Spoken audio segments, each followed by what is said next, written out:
Welcome to Tell Me Your Story, New Paradigms for a New World, where we're giving you choices and knowledge of those choices to help make your dreams come true.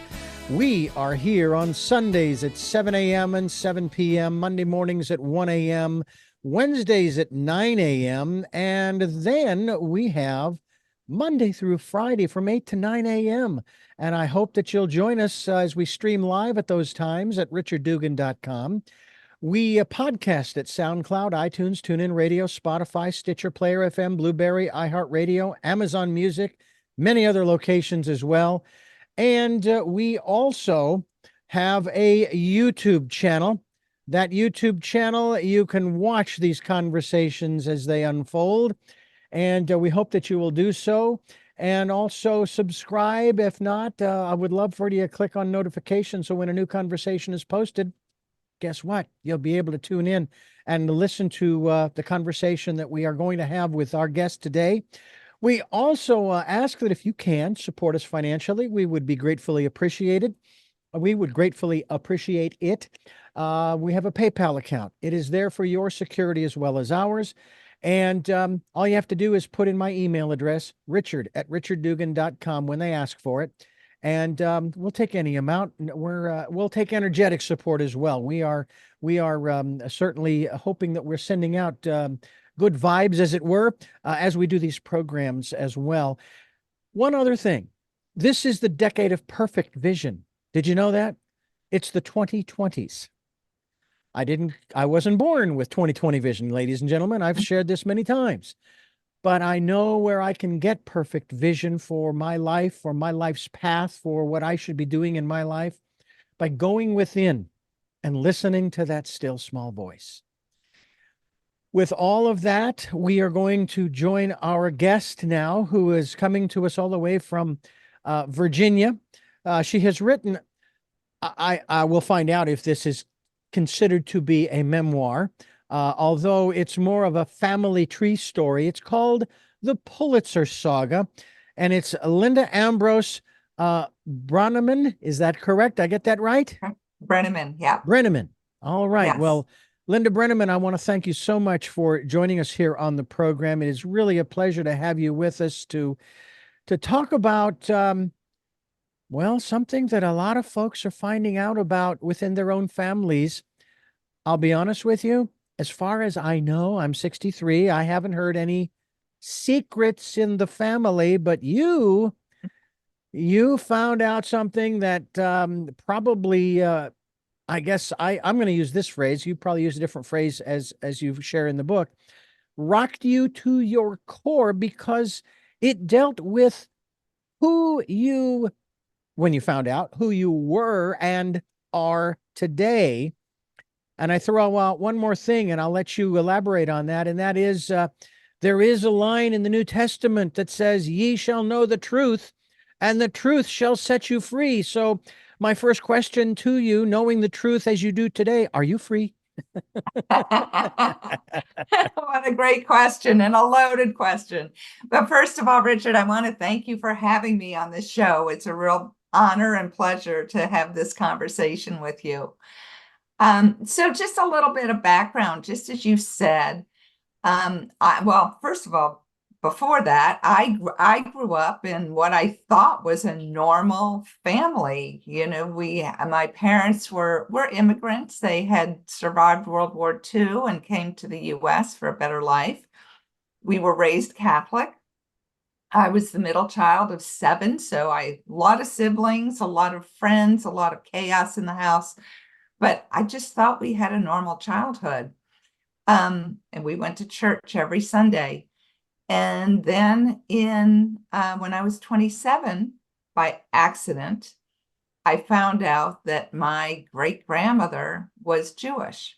So yes, the family secrets. And I think when I look back on my childhood, there were secrets. There were things that, somehow as a child, I think but you don't, it's all subconscious, I think. You don't really, there's secrets, something's not fitting together, but you don't know what it was and what it is. And I think when that happens, you do sort of take it very personally, and think there's something wrong. And is there something wrong with me? And is there something, there's just this heaviness about, what is it that's not quite right and not quite fitting?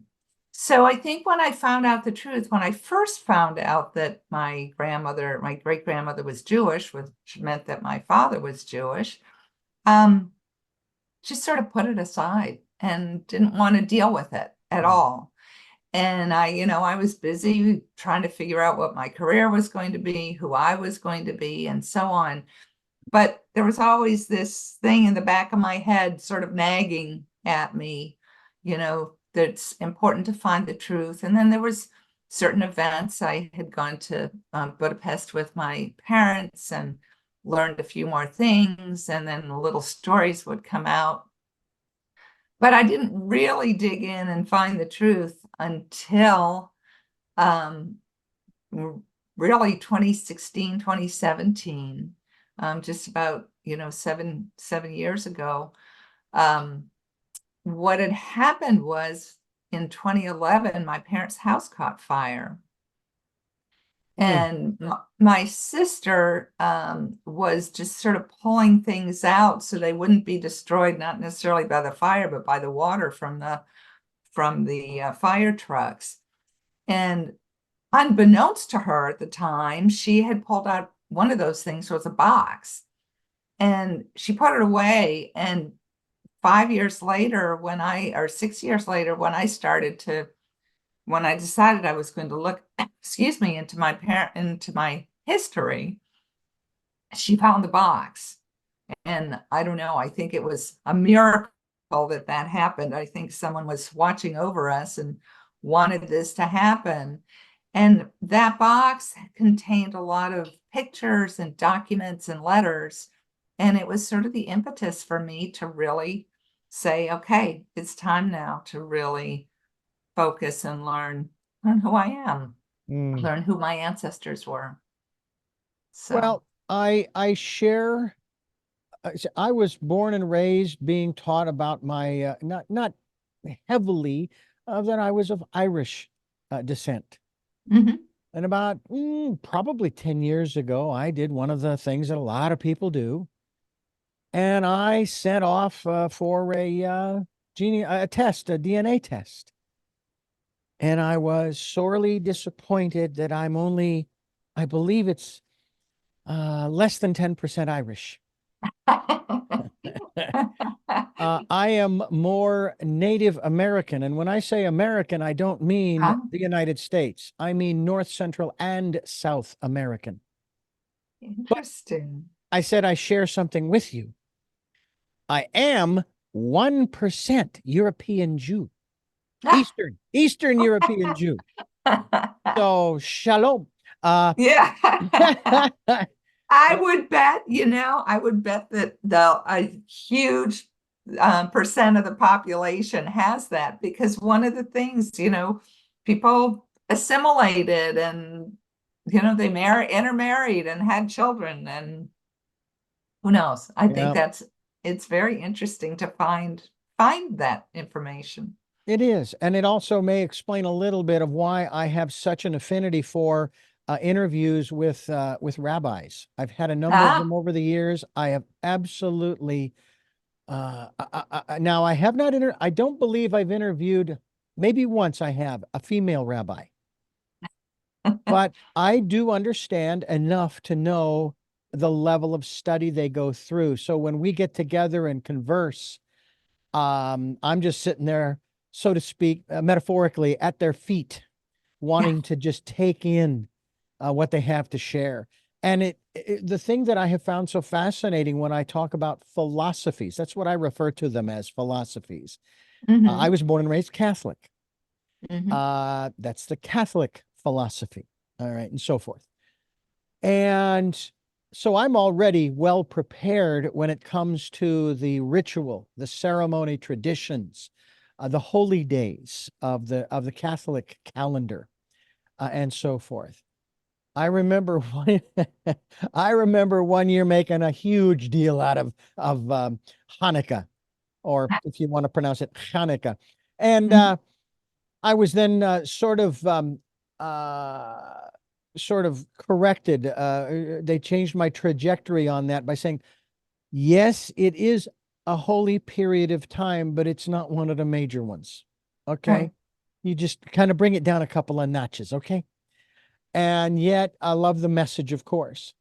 And so I have found it fascinating to have these conversations. Now, and I also brought up the whole issue of DNA and so forth to let you, the listener, know that there's a special day coming up in March. Now, March for me over the last 2 years, and even with the meeting of my present wife, met her in early March of 1998. Wow. But I also, Yes. in terms of genealogy, I have two losses. One is my eldest sister 2 years ago, end of I'm March, I think it was sorry. the 29th. And then I'm last sorry. year, 2023, my father passed away Yeah. on the 1st of March. Oh, And so sorry. well, what's interesting about it is that though yes, I've had my tears over the loss of my father early on. I think of him now, and I don't know about you with loss with ancestors that you may have been close to who are no longer with us physically. My sister, my eldest sister, the day of her passing, when I received that phone call, which I thought was going to be about my father that year, uh, I heard her voice saying, Mm. Richard, hey, Richard, everything's okay. It's good. With my father, I get impressions. Or if I'm speaking out loud, wanting to encourage myself, I'm thinking, wait a minute, where'd that come from? And I think that's my father. Because in the last, I'm going to say 30, maybe 40 years of my life, he would always tell me in conversations how proud of me he was. Oh, how And that's not nice. to say that he didn't say that when I was younger. I was a little bit more cantankerous back when, and most young people are, teenagers are. And, so he would use other phrases, nothing derogatory, mind you, but just, but he had this sense, and this is something I'm curious about in terms of the influences that the people you found out about, and there are, I want to say, I was almost going to say hundreds, there might be, but it's definitely dozens and dozens of people in your ancestry. My father did not think that he made a real difference in our lives because he thought he really wasn't there all the time.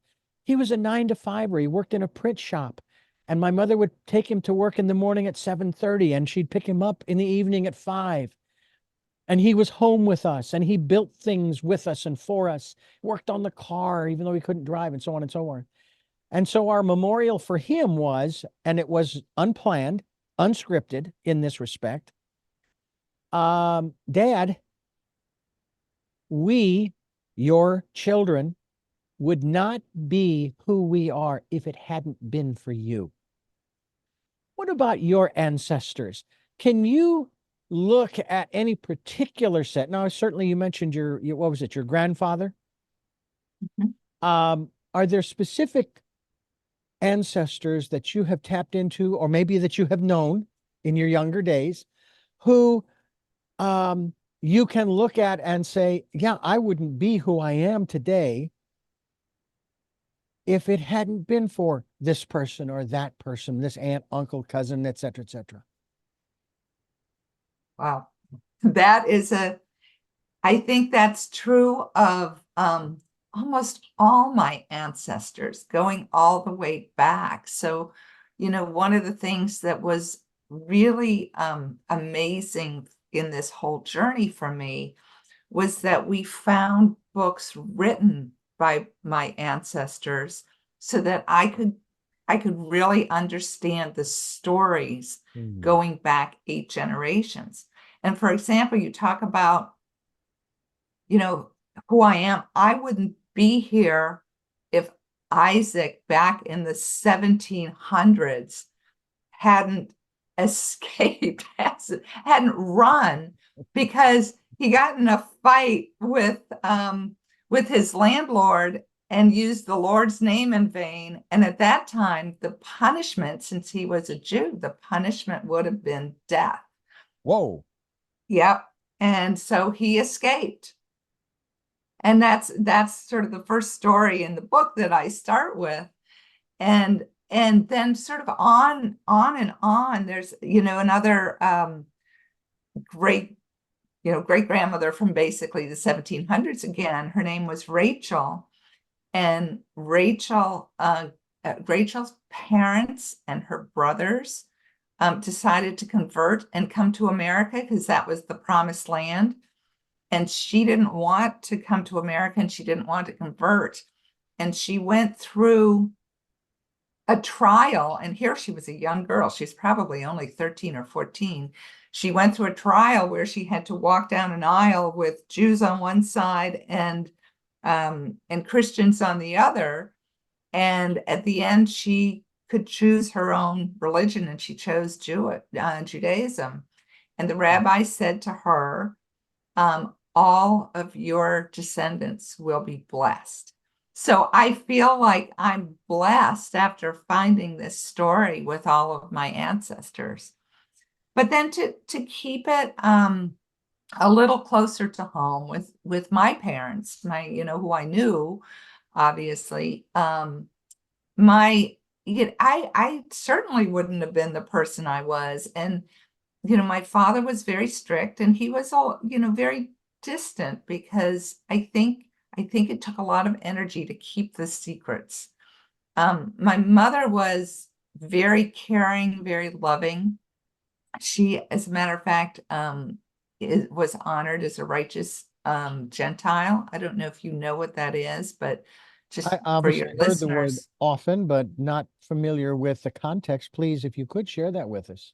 Yeah, the sort of the most famous is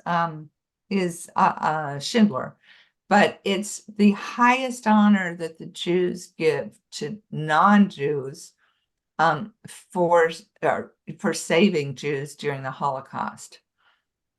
So my mother saved numerous people during the Holocaust, and including my father after he escaped from labor camp, and my grandmother.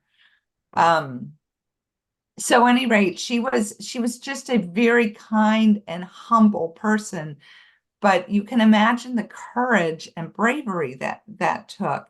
And I think that piece I think about often, and I think I aspire to be very much like her, to have that kind of courage to do the right thing at the right time, and to be compassionate and generous with all people. Now you talk about family secrets. Coming up in March on the 9th, as I mentioned, is a Genealogy Day. Now I've had my DNA tested, and I think you only need to do it once because your DNA doesn't really, I don't think it changes significantly in any way once it's been formed, once the egg and the sperm come together. It's done. It's baked in. And yet the technology gets better and better where they can still take that same information and dig deeper and deeper and deeper to maybe define, like in my case, North Central South American Indian. Okay, well, what tribes? Well, maybe that's possible in that regard. Because for me, growing up in the Southwest in Phoenix, Arizona, I didn't want to interfere or put myself somewhere that I had no business being when it came to Native Americans. I mean, I figured private, it's none of my business. Yeah, I'd like to know, but if they want to share it, I'm here. If not, that's okay. And now it's like, oh, wait a minute. You can do whatever you want now because you're part of the group now. And it's the same thing with Judaism. I want to ask you about this searching that you went on, and you say that you really only found out about 7 years ago, 2017, right? Mm-hmm. I'm curious as to where the heavy part of the research or searching went on, and you do a wonderful job at the end of the book of giving a list of places that you consulted, documents and articles and this and that and the other and so forth, a sort of a bibliography, if you will. And I think that's important because in this unfortunate day and age where nobody trusts anything, but then again, Abraham Lincoln did say, don't trust anything you read on the internet. That people, even if you go to them and say, oh yeah, this is what I found, so I don't believe you. Because they're so vested in their position, they're not willing to open their minds to the possibility that maybe what you're telling them is true. And even if you do give them the documents to verify it, and these are primary source documents, as the term goes, I don't believe you. These are fake. You made it on Photoshop or whatever program. And this is like, wow, okay. Then we can't trust anything that we learned in school in terms of history and science and the list goes on. But I'm curious as to how you were able to verify this information to where you said, no, this is true. This is my history. Yeah, that's such a great question. First of all, I was really lucky because most of the original documents, for example, that I found in that book, the documents that were birth certificates and death certificates and things that I didn't really understand what they were, official documents, and they were all in Hungarian, and I don't speak Hungarian or read Hungarian, so and Google Translate does not work very well for Hungarian. So I needed to go to somebody who could help me with that. And through a friend of a friend, I found an incredible person. András Kazitsky was his name. He was a lawyer and a sociologist in Hungary. So everything we did, was really over Zoom for the most part. He did a lot of original research. He went to he found things in places that you would never expect.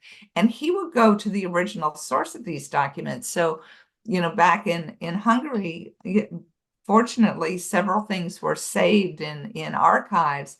And there were these humongous books that were like so big, and they had handwritten names and dates and money and such things, and these dated back again from the 17 and 1800s.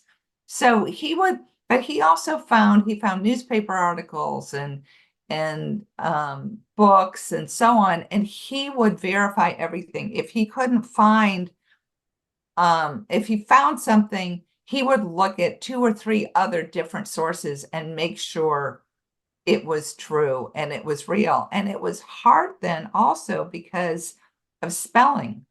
And for example, Sigmund Politzer wrote a book called Our Family History. And so we were trying to learn a lot more about Sigmund Politzer, but Politzer could be spelled with an O, with a U, with 2 L's. It was spelled a number of different ways. And also Sigmund could be spelled with an S, with a Z, with a U, with an O. So he would go back and make sure it was, yes, this is the Sigmund Politzer that is my great uncle. So it was truly, he just made sure that he could verify in 3 or 4 different ways to make sure it was the truth. Now, because of what you've just described, is there any connection between your family, your ancestors, and the prize that bears the name that's spelled with a U, Pulitzer? Well, they came from the town of Politz, which is now a town called Politzer in Czech Republic. But at that time, it was a town called Politz. And so, yes, they were from the same town. They definitely knew each other because we found letters between Adam Politzer and Joseph Pulitzer's brother, and they called each other cousin, but we were never able to verify whether we were true cousins. But Sigmund Politzer, who I just mentioned, married Irma Politzer, and Irma was Joseph's cousin. So a lot of these families, I think they knew each other and they were friends, if not relatives. And I think there was a lot of intermarriage back then too. So they're very well.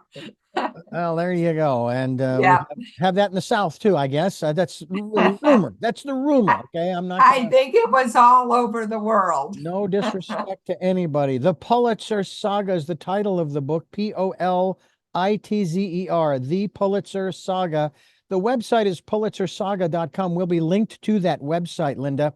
Linda Broenniman is my guest here on Tell Me Your Story. I'm Richard Dugan, your host, and I find these conversations fascinating because to me, part of the conversation that we've sort of already had has to do with the passing of family members, as I have mentioned, of not only relatives, blood relatives, but also members of the family who were not blood. I have a dear friend who passed May 1st of last year, 2023, who I grew up with. I knew him for 53 of the 63 years of my existence on this planet. Wow. And you know how, I don't know if you remember this television show, the Mary Tyler Moore Show. Oh, yeah. And she was at a funeral for a clown. And the gentleman had died. And she's trying to hold back laughter. Well, when I think of my friend, and I wish I could remember why I called him Smokey.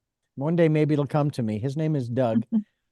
And every time I think about him, and every time I have since I was told that he had passed on, I can't cry. It's not because I don't want to. I'd like to, but I laugh. I can't help but laugh because we had so much fun together. Went through grade school, high school, and college. What about you in terms of some of the relationships that you have had over the years? And the connections that you have had with people who aren't with us or with you anymore. Do you find, have you been able to find that, I'm going to call it that sweet spot? I mean, I remember one afternoon I was taking a shower and I just broke down over my father. There must have been 5 or 10 minutes I stood there. I have an audio tape going back to 1981 of my friend Smokey and a couple of other people in the studio, and we were playing radio. I even featured that on one of these programs. We just had so much fun. Do you have relationships even today through the veil, if you will, through the ethers, with people that you've had in your life like that? I'm yes, and I'm going to yes is the short answer, and I think part of I think this journey has really brought me closer together with my ancestors. So when I started this, I wanted to learn about my great-grandmother Margit, and I sometimes sort of feel her with me, encouraging me, and as with my mother, I think wanted us to find the truth of the story. My mother was all about the truth. And I really have sensed both of them sort of on my shoulders, encouraging me to find my way. And I'll be honest, I talk with them often. And one of the things I do, I have a dog, and so I take her for a walk every morning. And we have lovely woods behind our house, so I'm in the woods. And the other thing is my father loved animals, and my father loved hawks particularly. So I often see a hawk circling around, and I just sort of look at the hawk and I say, "Thanks, Dad. Thanks for sticking with me. So yeah, so those are the kinds of things that I've experienced. It's fascinating to look back. My mother actually wrote a book. It's not a hard. By the way, I have to compliment you and your publicist for the design of the book. It's not a thick book, but it's a heavy book, and it's wonderful. I was flipping through it earlier, and the pictures, wonderful color photographs and images, and the list goes on. You even have, I believe I'm correct in this. You have in here a page, two pages that fold out near the beginning of the book, which, if I'm correct, this is like the genealogy or your family tree. Family tree. Oh my Yes. heavens, it's just incredible. My mother actually put together something not quite as elaborate in terms of the book, um, that's more spiral bound, Mhm. of her family, and going back. I don't know how many generations she went back, but and it, yeah, once again, they don't have to be real thick, that kind of thing. But you also have a page in the back, and you referenced this earlier. You have a page in the back, a list of those who were members of your family, your ancestry, who, I don't want to say who died, who were killed in the Holocaust. Yeah. What, first of all, I'm curious as to your perspective of the Holocaust when you were a Catholic, and then your perspective of the Holocaust when you found out you were actually Jewish. Wow, another great question. I think part of my issue was just, we've all learned about the Holocaust, but we don't really understand and know about the Holocaust. And so learning about the personal and what my ancestors went through Mm. and taking that all in is it's just mind-boggling. It's hard to think about. I'll give you an example. My great-great-grandfather, he was a very prominent lawyer. He was really one of the founders of the Budapest Bar Association. Mhm. So in 1938 was a big, I don't know, like a 50-year celebration or something like that. And he was celebrated. He was, interviewed. There was numerous articles about what he did and all of this, celebrating him. And then then actually that was, I'm sorry, 1934, I think. So less than 10 years later, he died of starvation in the ghetto. Mm. Um, so he had all of his property stripped away from him. He and here he had he had a farm that he was no longer that he loved, and he loved his trees and he loved his gardens. His farm was stripped away. He had a villa in the Buddha Hills that was taken from him. He actually was forced out of their house in Pest, and the whole family was forced to live in one room in what was called a Yellow Star house. Now, if you can imagine, and they were given only 5 days to move. And there's lists that were in the box. There's lists of what he took with him and what he left behind, though those lists are not complete because most of the valuables were hidden, and so it didn't include the truly valuable things. But Mhm. here you can imagine this person who was so celebrated, and then 10 years later, he has nothing. He's stripped of everything, and he ends up dying of starvation. Wow. It's just, and so it's those personal stories. I think when you learn those, all of a sudden the 6 million becomes one that's very personal. Mm. But these stories are repeated 6 million times. Everyone has their own story. Well, it's probably So, 6 million, 600 million, 6 billion over the course of human history. The phrase that we hear all the time is that if we refuse to learn from history, we're doomed to repeat it. One of my guests said, "What? What are we supposed to learn?" And I thought that was a rather unusual question based upon the statement. yeah. What are we supposed to learn? That we can be better than we are. We're not bad, but we can be better. There's always room for improvement. Absolutely. Linda, I think, go ahead. I'm sorry, go ahead. I was going to say Linda Broenniman's my guest. The book is entitled The Politzer Saga. Linda, please continue. Yeah, no, what I was going to say is I think, we all have this fear of people that are different from us. And I think if we are just able to sort of open our hearts and understand other people and start to have conversations, I think that's what we need to learn from and to start to be better.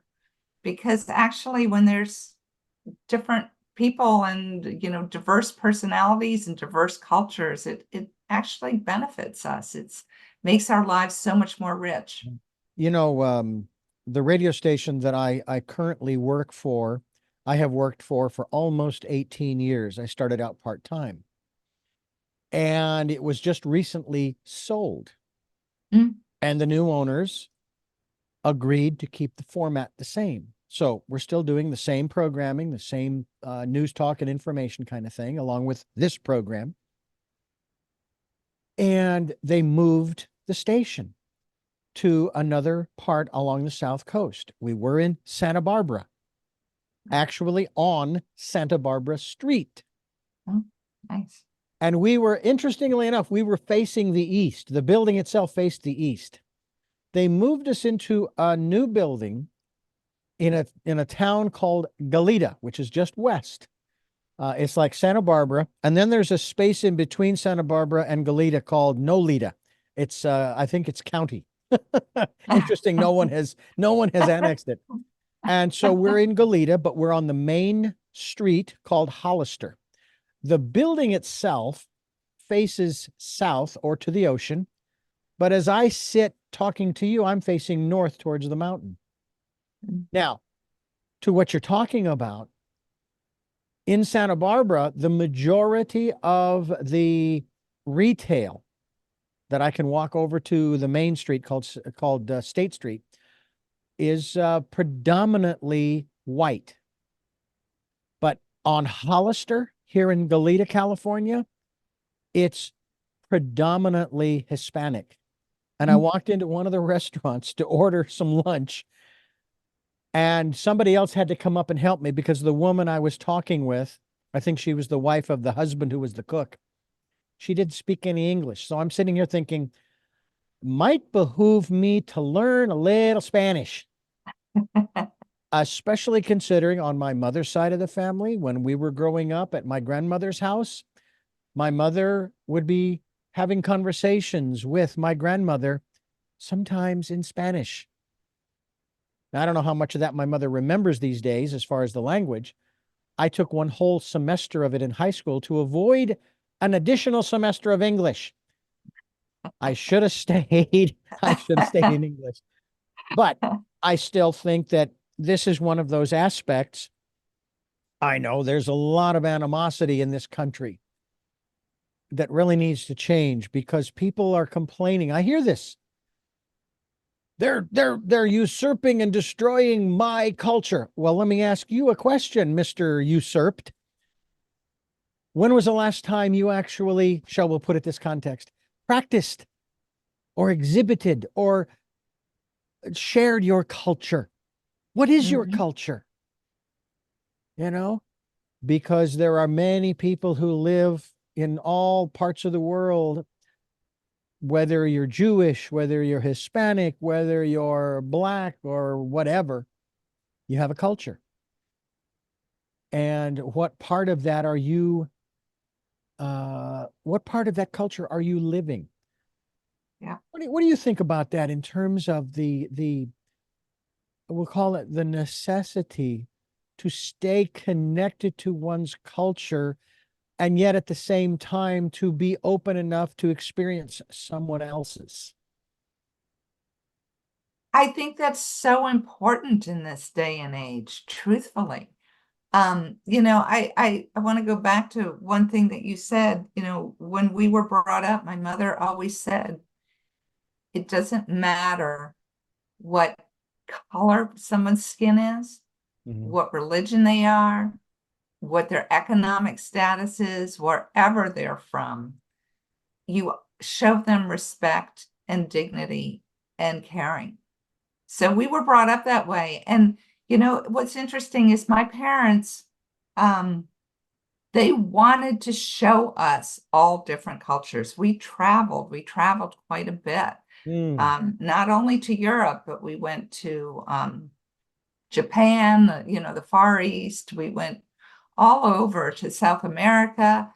And they felt it was really important to learn about other cultures and to understand other cultures and to be a world citizen while still being an American citizen Mhm, and mhm. really, knowing and loving your country, but you can still know and love your country and be aware of all of these other um, cultures. It's Yeah. important. In my family, though that was certainly encouraged, in my family, it was music. My Yeah, parents wanted us to have music in our lives. And yes. some of us have moved that forward. I've been in certain groups and this and that and the other. I was in I guess you'd call it the high group in high school, the madrigals. Loved that because especially around Christmas time, you'd go around to the different places and you'd sing and it was just wonderful. And then when we moved to Santa Barbara, it was funny because I joined this choral group that also it was a men's group that would break down into quartets. And as I Oh, am being a part of these quartets, and I'm sharing this with my father, I learned only after, 40 or 45, 50 years. Oh, yeah, I was in a quartet when I was younger. Really? Seriously? Okay. Wow. Okay. Very cool. yeah. Um, my dad also played instruments. I have his harmonica. Uh, Oh, how I wonderful. actually, I have not taken the time to learn to play it. I've read the instructions, which by the way, both the case and the instructions, as well as the harmonica, are in pristine shape.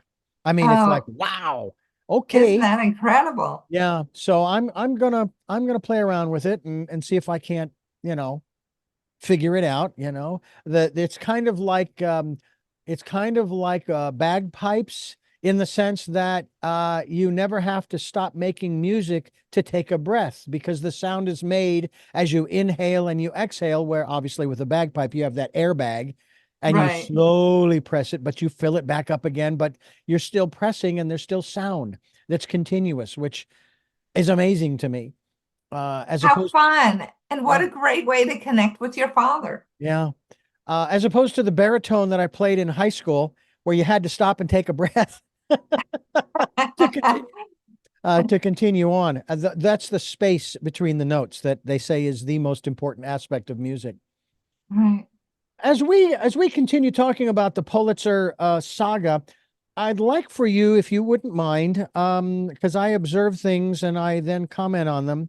I'm looking at both the front and the back cover. Now, the back cover is pretty self-explanatory. The diagram, if you will, or the image, the outline is I would take it of the outside of a basic Jewish temple, correct? A Well, synagogue. it's a Jewish synagogue, but it is specifically the Jewish synagogue from Politz, Ah, which was renovated and exists today. wow. So, yeah. That's very cool. Well, that's on the back of the cover, folks. And by the way, just so you know, yeah, it's a hard cover copy that I happen to have here. Like I said before, beautifully put together. The presentation is just fantastic. But I wanted to ask you about the tree. And you've got the tree, the basic from the trunk up and the branches and everything, and then you have the roots underneath, underground, and so forth. I'm curious as to the branch that goes off to the right, that's down away from. Is there any symbolism in this image, or is this just the image that was selected?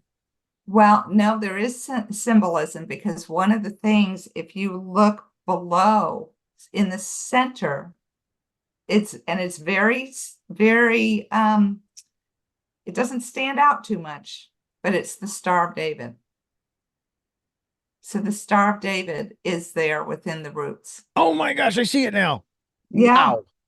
Wow. Very subtle, but that is the symbolism, because here, Wow. I didn't know my roots, and I didn't have my roots, and learning about this ancestry, it now I have these incredible roots, and the Star of David, Judaism is a key part of that. That's very cool. How about that branch that goes off to the right with those two fluffy little things there? Is there some symbolism there? And now, no symbolism there. We just That's wanted to, hey, it's broad, right? Your roots go broad and they go deep. And I think that was to show maybe that. maybe that's the Catholic part of your life that you had, but the rest of it is all Jewish.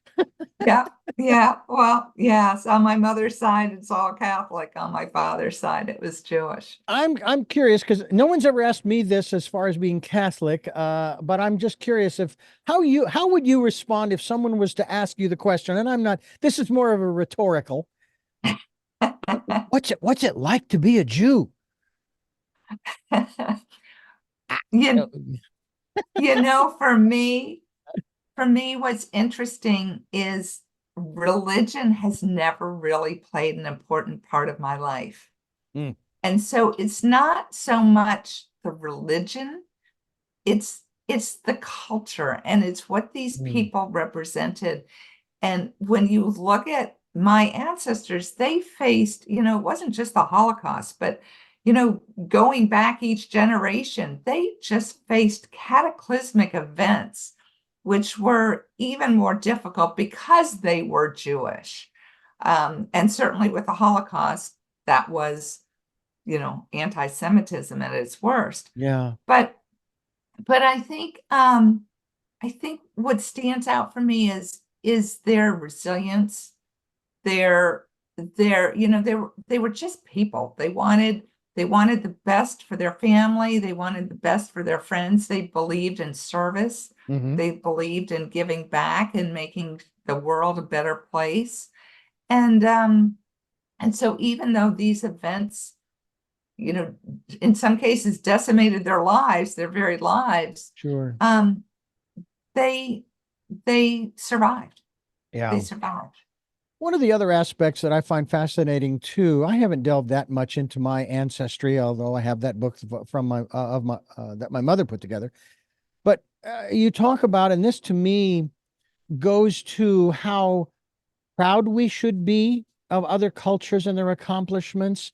Not envious, but excited by the fact that they did these things. For example, you found out about ancestors who were highly accomplished doctors, entrepreneurs, industrialists, artists, and musicians, art collectors, and the list goes on. This is one of the things I've never fully been able to understand about people who have that, we'll call it, what I guess I have to call it what it is, that anti-Semitic slant, especially, for example, when it comes to the entertainment industry. And I'm sitting here going, well, wait a minute, hold on a second. Could you hold on just a second here? Why can't you be happy for the fact that forgive me for using that term here, they found an industry that they succeed in, that they excel in? What do you excel in that we can be proud of?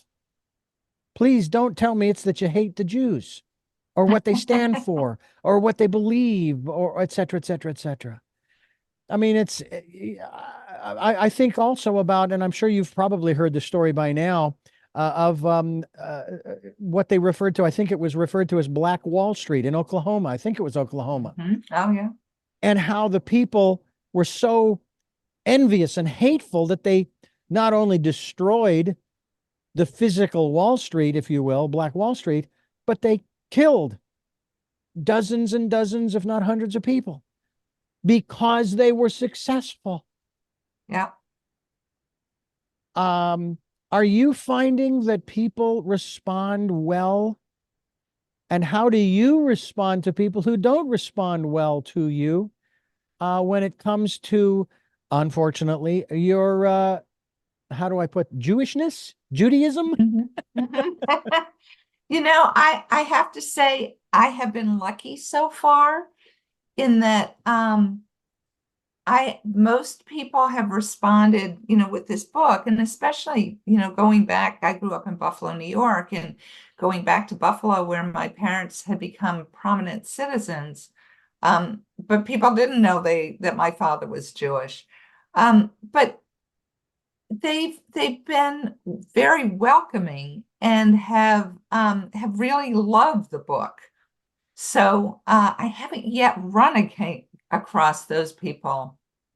I'm sure I will at some point, but they're out there. But for the most part, it's been very well accepted. So. Well, I'm glad. I'm glad. I mean, even just the, as I said before, just the presentation of the book itself. It's, and one of my managers of a station I worked for back in Phoenix, a Christian evangelical station, if you will, he made the comment to me, and rightly so. Presentation is everything. And he was talking, of course, about us going out and doing remotes in public, setting things up, making sure things were neat and wires were taped down and so on and so on and so on. And it's true. Presentation is everything. People will respond in such a way that you won't believe. If you do the best you can to put your best foot forward, there is a philosophy that I have lived by all my career, and that is work with what you have until you get what you want. I've done that over the years in terms of working with the equipment that we had. I mean, my goodness, most of the stations I worked for, the equipment was certainly not state of the art. It was maybe 10, 15, 20 years old, if not older. The equipment we're working with now, specifically, for example, this console that I work at, I've been here 18 years. It's the same one, which means it's at least 20 and maybe more years old. However, guess what? It still works. It's still doing its job. So hopefully we won't need replacement parts, but if we do, you know, our technology is to the point now where if we do need, I mean, I have a lens implant in my right eye. So I've got one, I guess you could call it one spare part that I've had installed. And it's just fascinating to me to look back. One other aspect too that we'll touch on before we wrap things up here. When my present wife and I went to Ireland, we've been there twice. And the first time as we were driving from Dublin down to Lismore, Ireland, down in County Waterford in the south of Ireland, we were passing one cemetery after another. And my wife wanted to stop. And I thought, that's kind of morbid. Yeah, geez, that's kind of creepy. Not that I had a problem with cemeteries, mind you, and then it dawned on me as we're going through one of these cemeteries and this incredible statuary and so forth. The towns that these cemeteries were in would not be here if it weren't for the people lying here in the ground. They have left behind a legacy that continues to this day. Yeah. What is your thought in regards to legacy and your lineage, if you will, that you have found and shared in the Politzer Saga? Before I do that, I want to go back to the cemetery for a second because I was so with you. I did not like to go to cemeteries at all. But having gone to the Jewish cemetery outside of Budapest, it's called the Cosmos Street Cemetery, and seeing all of these crypts, and I have pictures of them in the book, it was such a connection for me to my family. It was like a proof. And going back to what you had said about how do we verify, that's proof that these people lived, that they lived, and they died, and they still live within us. So I think when you go back and talk about legacy, I think the fact, what was important to me was, here were these people that had been hidden by my father's secrets. And so bringing them out, being able to share their names and share their stories. And, as I end in the book, and, it's the Jewish statement of remembrance that says, may their memory be for a blessing. And these people are such a blessing to me. I feel them in my bones now. And all of the things that they've gone through, all of their traumas, and yet all of their resilience, and their incredible, their values, their wanting to be of service to the country, to their fellow man. I think that's the legacy that sort of lives on, their legacy. And it lives on through you and through the book, The Politzer Saga. I hope that you folks will get a copy of it. Now, I ask this question quite often of guests who've written books. This one probably would not lend itself real well to Audible, because there's so many pictures. The pictures, to me, the pictures were so important, because once again, it makes it come alive. It makes these people who were so incredible come alive. So yeah, I agree. Well, I'm sure that people will really enjoy getting a copy. If you can get, I would assume that it's only available in the hardcover version. It's not paperback. It's not paperback, but it's also on Kindle. It's an ebook. So you'll be able to see the pictures even on Kindle. Cool. Yeah. Very, very cool. Well, it's a wonderful opportunity, folks. And by the way, Pulitzer, is it Pulitzer or Politzer? Politzer. Politzer. I should know that. I should know that. I took enough English that an O with two consonants behind it is a short O. Politzer. PolitzerSaga.com is the website. We'll be linked to that website too, by the way, Linda, so that folks can find out more about you and what you're doing. And is this the one volume that we have here? Because it doesn't say volume 1. Is this pretty much it, or do you have more that you might be sharing somewhere down the road? Well, yes, there will be more down the road, but right now this is the only one. But it'll be a few years yet. I've got a lot of notes and a lot of things, but yeah. And we'll get back to writing again. There are also some, am I correct, some short, like 7 or 8 minute films that go along on the website or on YouTube? Yeah. So the other thing that we didn't really talk about was this is the basis of an exhibit, and it's a permanent exhibit in the Rombach Synagogue in Budapest. And the exhibit is made up of 10 7-minute films that are all based on my family stories. Oh, wow. That's very cool. That is very cool. I'm hoping that maybe these films would be available online somewhere for people if they can't make it to Budapest. They would be able to see them. So do a little research there.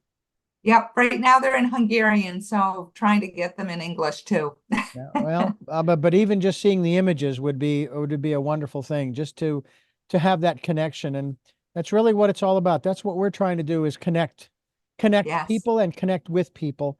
It's great if you want to be a lone wolf, you want to be a solo and all that kind of stuff. But as I've often said, if the good Lord had intended for each one of us to live a solitary life, I know there are enough Class M planets out in the universe that you and I and every single of the 8 billion plus could occupy a single planet. But the reality is we're all here together. Yeah. And that tells me, just from sheer logic, that we're here to work and play and love and live together. And I'm hoping that folks around the world who unfortunately are going through some rather tumultuous times can find it in their hearts to say, you know what, I've had enough. I do remember a survey that was taken of young people both in Israel and Palestine, and this goes back maybe 15 or 20 years, who basically were saying to their elders, their parents, and so forth and so on, this little tiff you've got, this little Hatfield and McCoy thing you got going on with the other side, we don't want any part of it. That's your story. That's not ours. And I loved what one artist did. He was a photographer, and he went into Israel, and he would take pictures of people who were doing what you might consider common everyday jobs, grocery clerk, a cab driver, etc. And he would then go to the other side, and he would take similar pictures of the same occupations and so forth on the other side. Then he would take cab driver, Israeli cab driver, Palestinian cab driver, and he would go to the wall on both sides. And he would go to one side and he'd put up both of those images and ask the viewers, can you tell which one is Israeli and which one is Palestinian? They couldn't. No. On both sides of the wall, he did this before he was arrested a few times. Eventually, they stopped arresting him. And it just goes to show that how do you know who is your enemy when you can't? I mean, we had the saddest thing happen in Phoenix, Arizona, the day 9/11 happened, the events. We had a gentleman shoot another human being who was wearing a turban. Oh, my. He didn't even know who this gentleman was. He was a Sikh. Mm. He was not Arab. So it's like we're trying to open people's eyes. I hope we're having some level of success as we continue talking with Linda Broenniman here on Tell Me Your Story. The Politzer Saga, PolitzerSaga.com is the website. Linda Broenniman is my guest. And Linda, I want to thank you for giving us so much time here on the program. It is just, it's been wonderful to have this conversation. I'm hoping that people will take what you have shared here on the program, as well as what you share in the book and on your website, take it to heart and understand that we are more alike than we are different. We all have gone through some horrific stuff, or our ancestors and their ancestors. And that's what makes us similar in that respect. We are each different, that is true, but we're uniquely similar because we all share the same emotions, just different stories. And thank you for sharing yours here on the program. Well, thank you so much for having me. It was a wonderful conversation. I appreciate it. Thank you. I do have 3 final questions for you. Okay. And I'll ask you those questions in just a moment. First, I want to thank you for listening to and watching Tell Me Your Story, New Paradigms for a New World, giving you choices and knowledge of those choices to help make your dreams come true. We are here on Sundays at 7 a.m. and 7 p.m., Monday mornings at 1 a.m., Wednesdays at 9 a.m., and Monday through Friday from 8 to 9 a.m. And we stream live at those times at richarddugan.com. We podcast on SoundCloud, iTunes, TuneIn Radio, Spotify, Stitcher, Player FM, Blueberry, iHeartRadio, Amazon Music, and many other locations too numerous to mention. We are also on YouTube, where you can watch these videos, and we certainly hope that you will do so. And we will also be very interested to hear from you if you'd like to support the work we're doing. We can use all the help we can get financially. We have a PayPal account. It's there for your security as well as ours. And we also hope that you will spend time during this decade of perfect vision listening to that still small voice while you go within listening to that intuition, if you will, however you want to phrase it. It's there for you during where you'll get perfect vision, not for anybody else. I've always found it frustrating when I would hear at that Christian station I worked for, God has told me to tell you, God has a direct line. I'll even take the collect call. So I hope that you folks will spend time going within. And with all of that being said, let me ask you those three final questions as we wrap things up. The first of those is, who is Linda Broenniman?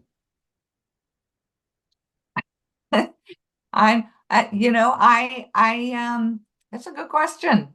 I think right now an author, a wife, um, uh, adopted. I have two adopted children who are not truly adopted, but two Afghan girls that lived with us for many years. And I'm a person who just wants to help make the world a better place. What gets you up in the morning? I think trying to be of service, to and doing the best I can do in a day, whatever tasks are put ahead of me. But yeah, I think it's just trying to make the world a little better place. And finally, what was your best day? Oh my goodness. Wow, that's a really tough one. Something I want to say every day is a best day. I get that a lot.